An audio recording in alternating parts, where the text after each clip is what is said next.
Hare Krishna everyone, welcome back to my YouTube channel. ಎಲ್ಲರಿಗೂ ನಮಸ್ಕಾರ. ನಾನು ಸವಿತಾ. ಇವತ್ತಿನ ವಿಡಿಯೋದಲ್ಲಿ ನಾನು ನಾಗರ ಪಂಚಮಿಯ ಸಂಭ್ರಮವನ್ನು ನಮ್ಮ ಮನೆಯಲ್ಲಿ ಯಾವ ರೀತಿಯಾಗಿ ಆಚರಿಸ್ತೀವಿ ಅಂತ ನಿಮ್ಮ ಜೊತೆ ಚಿಕ್ಕದಾಗಿ ಈ ವಿಡಿಯೋನ ಶೇರ್ ಮಾಡ್ಕೊಳ್ತಿದ್ದೀನಿ. ದಯವಿಟ್ಟು ನೋಡಿ ಸಪೋರ್ಟ್ ಮಾಡಿ. ನಾಗಪ್ಪನ ಪೂಜೆ ಆದ ನಂತರ ನಮ್ಮ ಮನೆಯಲ್ಲಿ ಹಿರಿಯರೆಲ್ಲರೂ ಸೇರಿ ಹಾಗೆ ಉಳಿದಂತಹ ಮನೆ ಸದಸ್ಯರೆಲ್ಲರೂ ಸೇರಿ ನಾಗಪ್ಪನಿಗೆ ಈ ರೀತಿಯಾಗಿ ಹಾಲನ್ನು ಸಮರ್ಪಣೆ ಮಾಡ್ತೀವಿ. ಹಾಲಿನಲ್ಲಿ ತುಪ್ಪನ ಮಿಕ್ಸ್ ಮಾಡಿ ಹಾಲು ತುಪ್ಪನ ನಾಗಪ್ಪನಿಗೆ ಸಮರ್ಪಣೆ ಮಾಡ್ತೀವಿ.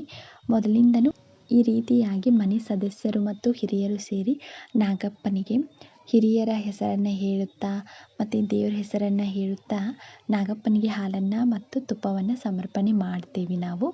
ಮತ್ತು ಈ ರೀತಿಯಾಗಿ ಮೊದಲಿಂದ ನಮ್ಮ ಮನೆಯಲ್ಲಿ ಪದ್ಧತಿಯನ್ನು ನಡೆಸ್ಕೊಂಡು ಬಂದಿದ್ದೀವಿ. ಈ ಗರಿಕೆ ಹುಲ್ಲಿನಿಂದನೇ ಹಾಲನ್ನು ಸಮರ್ಪಣೆ ಮಾಡ್ತೀವಿ ನಾವು. ಈ ರೀತಿಯಾಗಿ ಪೂಜೆ ಆದ ನಂತರ ನಮ್ಮ ಮನೆಯಲ್ಲಿ ಈ ರೀತಿಯಾಗಿ ನಾಗರ ಪಂಚಮಿಯಂದು ಹುತ್ತಪ್ಪನಿಗೆ ಹಾಲನ್ನು ಸಮರ್ಪಣೆ ಮಾಡ್ತೀವಿ.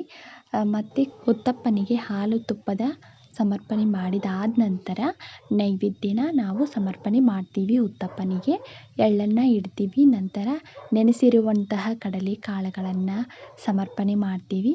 ಹಾಗೆ ಹುತ್ತಪ್ಪನಿಗಾಗಿ ನಾವು ತಂಬಿಟ್ಟನ್ನು ಮಾಡಿರ್ತೀವಿ. ಗೋಧಿ ಹಿಟ್ಟಿನಿಂದ ಸಿಹಿಯಾದಂತಹ ತಂಬಿಟ್ಟನ್ನು ಮಾಡಿರ್ತೀವಿ. ಈ ರೀತಿಯಾಗಿ ನಾವು ನಾಗರ ಪಂಚಮಿಯನ್ನು ಆಚರಿಸ್ತೀವಿ ನಮ್ಮ ಮನೆಯಲ್ಲಿ. ಹುತ್ತಪ್ಪನ ಪೂಜೆ ಆದ ನಂತರ ತೆಂಗಿನಕಾಯಿಯನ್ನು ಒಡೆದ್ಬಿಟ್ಟು ನೈವೇದ್ಯನ ಮಾಡ್ತೀವಿ. ಈ ರೀತಿಯಾಗಿ ನಮ್ಮ ಮನೆಯಲ್ಲಿ ನಾಗರ ಪಂಚಮಿಯನ್ನು ಆಚರಿಸ್ತೀವಿ. ಈ ವಿಡಿಯೋ ನಿಮಗೆ ಇಷ್ಟ ಆಗಿದ್ದರೆ ದಯವಿಟ್ಟು ಲೈಕ್ ಮಾಡಿ, ಶೇರ್ ಮಾಡಿ, ಹಾಗೆ ಸಬ್ಸ್ಕ್ರೈಬ್ ಮಾಡಿ, ಜೊತೆಗೆ ಕಮೆಂಟ್ ಮಾಡಿ, ಹೀಗೆ ಸಪೋರ್ಟ್ ಮಾಡಿ. Thank you for watching.